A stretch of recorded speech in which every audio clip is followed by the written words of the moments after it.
क्या बोलते हैं उन्हें हमारे यहाँ दीपक बोलते हैं ना, देवलिया दिया दिया बोलते हैं ना। एक बड़ा सा दीपक और 5 छोटी छोटी दिवलियां एक तरफ रखती हो ना, और बहुत सारी दिवलियां एक जगह रखती हो। अब देखिए ऐसा क्यों करते हो आप लोग? क्योंकि जो बड़ा सा दीपक है वो स्वयं भगवान बुद्ध है, और जो 5 छोटी छोटी दिवलियां हैं वो कौन है? पंचभद्रीय ब्राह्मण है, पंचभद्रीय ब्राह्मण जिनका नाम था कौंडिन्य असजज भद्रक महानाम, जिन्हें भगवान बुद्ध ने सबसे पहले ज्ञान दिया था। जिस घटना को धम्म चक्र प्रवर्तन के नाम से जाना गया,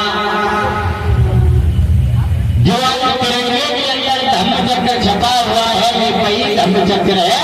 बोले भगवान बुद्ध की बड़ा सा दीपक, और बड़ा सा दीपक आप लोग रखते हो वो भगवान बुद्ध ने 5 छोटी छोटी दिवलियां पंचवटी ब्राह्मण है, और जो बहुत सारी दिवलियां रख रहे हो ये तमाम भिक्षु संघ है, भिक्षुणी संघ है, और उपासक संघ है, और उपासना संघ है। बोलिए भगवान बुद्ध की माताएं मैंने पीछे वाली नहीं बोल रही है, बोलिए भगवान बुद्ध की। अब समझ में आया दीपावली क्यों मनाई जाती है, होली क्यों मनाते हैं? चलिए अब आपने पूछा है तो बता देते हैं। अब ही बता दें कुछ देर में बताएं। हेलो हेलो हेलो भैया आवाज बढ़ा दीजिए। हेलो, अब अगर आपने होली के बारे में पूछा है तो बताएंगे, बहुत बताएंगे जरूर, क्योंकि बोलते बहुत है, बोलने का ही रुपया लेते हैं। जो लोग ये कहते हैं, अब बात समझने की है, बुरा मानने की बात नहीं है। विष्णु नाम का एक व्यक्ति था, 2 भाई थे, हिरण्याकश्यप और हिरण्याक्ष। विष्णु नाम के एक व्यक्ति ने हिरण्याक्ष का कत्ल कर दिया। अगर तुम्हारे भैया का कोई कत्ल कर दे तो तुम क्या उसके दोस्त बन जाओगे या दुश्मन बन जाओगे? बताओ, दुश्मन बन जाओगे ना भाइयों। जब विष्णु नाम के व्यक्ति ने हिरण्याक्ष का कत्ल कर दिया तो उसका भैया जो था हिरण्याकश्यप, वो उससे खिलाफ हो गया, और जब वो खिलाफ हो गया, हिरण्याकश्यप का एक लड़का था प्रहलाद, जो इकलौता लड़का था। अब लोगों ने ये कह दिया कि प्रहलाद भक्त था और हिरण्याकश्यप राक्षस था। अब बताओ भैया, बकरी से क्या, बकरी का बच्चा बकरी को पैदा होता है, भैंस के बच्चे को जन्म देती है। अब ऐसा तो है नहीं कि भैंस शेर के बच्चे को जन्म दे। अगर प्रहलाद राक्षस, प्रहलाद भक्त था, तो फिर हिरण्याकश्यप राक्षस कैसे हो गया? वो भी तो भक्त होगा क्योंकि वो उसका पिता था। ये सोचने की बात है, ये हम लोगों को गुमराह किया गया है। जब हिरण्याकश्यप का अकेला लड़का था प्रहलाद को अगर किसी को किसी से दुश्मनी पूरी करनी है तो उसके घर में किसी एक लड़के को बिगाड़ दो, उसे शराब सिखा दो, जुआ खेलना सिखा दो, यानी कि उसके अंदर अवगुण। तुम्हारे 3 लड़के हैं, अगर किसी दुश्मन ने तुम्हारे एक लड़के को अपने पक्ष में ले लिया तो समझ लीजिए आप बर्बाद हो गए। क्योंकि मरुस्थल भी हरे हो जाते हैं जब अपने लोग अपनों के खिलाफ खड़े हो जाते हैं। शेर भी फंस जाता है कुत्तों के जाल में जब अपने ही शामिल हो दुश्मनों की चाल। हिरण्याकश्यप को उन्होंने शराब सिखा दी, हिरण्याकश्यप के लड़के प्रहलाद को शराब सिखा दी, जुआ खेलना सिखा दिया। गजब हो गया जब उसके अंदर ये अवगुण डाल दिए गए। लड़का माताओं बहनों के साथ में छेड़छाड़ करता है, जिसके कारण हिरण्यकश्यप से उसकी शिकायतें आने लगी। तो हिरण्यकश्यप ने उसे घर से बाहर निकाल दिया। एक हाथ तो घर में नहीं आया, घर से बाहर रहेगा। आदमी माता पिता की बात जब लड़का नहीं मानता है तो माँ बाप भी ये कह देते हैं हमें कोई मतलब नहीं है, इसे चाहे पुलिस पकड़े, कोई मारे पीटे, मुझे कोई मतलब नहीं है, कह देते ना। हिरण्यकश्यप ने कह दिया कि मुझे कोई मतलब नहीं है, घर से बाहर रहे। वो लड़का घर से बाहर रहता है और भी उसके साथ में मनवादी विचारधारा के लोग रहते हैं। लड़का जो केवल 2 फड़ लड़का है, जो अवगुण भरे हुए हैं जिन लड़कों में, खेतों से रहते थे, शराब के नशे में रहते थे। एक बार की बात है, जो होलिका, जो हिरण्यकश्यप की जो बहन थी जिसका नाम था होलिका,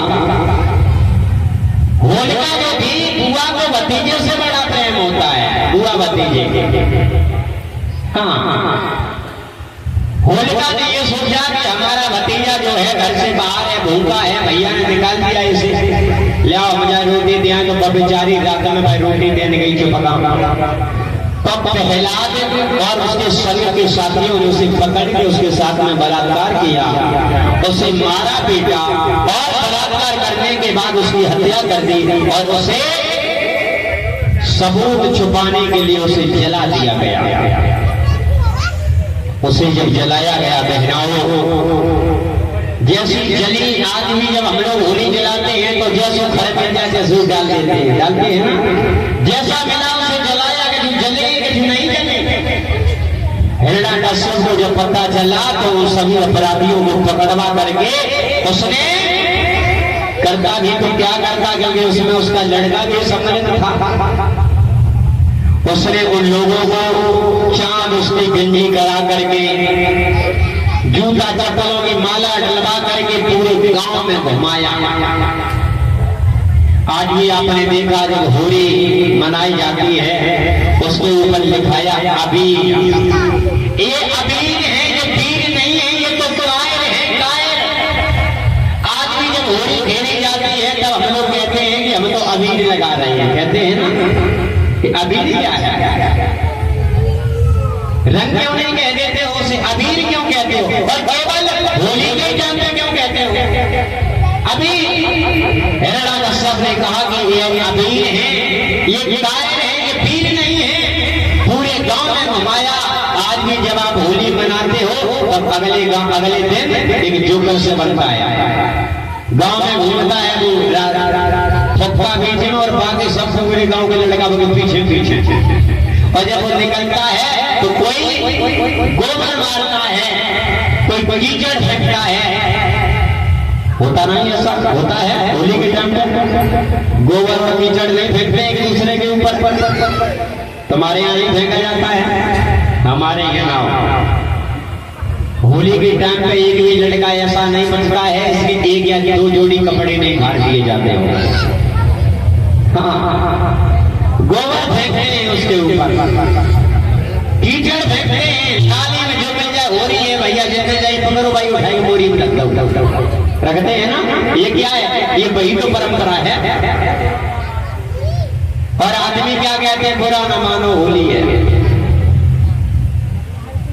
सबसे ज्यादा अभद्रता फैलाई है कथा वाचकों ने। जीजा साले की होली, देवर भौजाई की होली, जीजा सराजे की होली, इन्होंने अभद्रता के नाम पर इतने गाने गाए हैं। अगर इतने गाने सामाजिक की दृष्टि से गाए जाते तो आज समाज में और परिवर्तन होता। बोलिए भगवान बुद्ध की। होली एक बहन थी जिसे इन मनवादियों ने, ढोंगियों ने, पाखंडियों ने जला दिया जिंदा। अगर होली अच्छी है तो फिर तुम उसे जलाते क्यों हो, और अगर बुरी है तो फिर तुम उसकी पूजा क्यों करते हो। होली भगवान बुद्ध की। हमें कभी भी होली नहीं मनाना चाहिए। स्त्री को जला करके खुशियां मनाने वालों, कभी भी तुम इंसान नहीं हो सकते, तुम केवल शैतान हो सकते हो। होली भगवान बुद्ध की।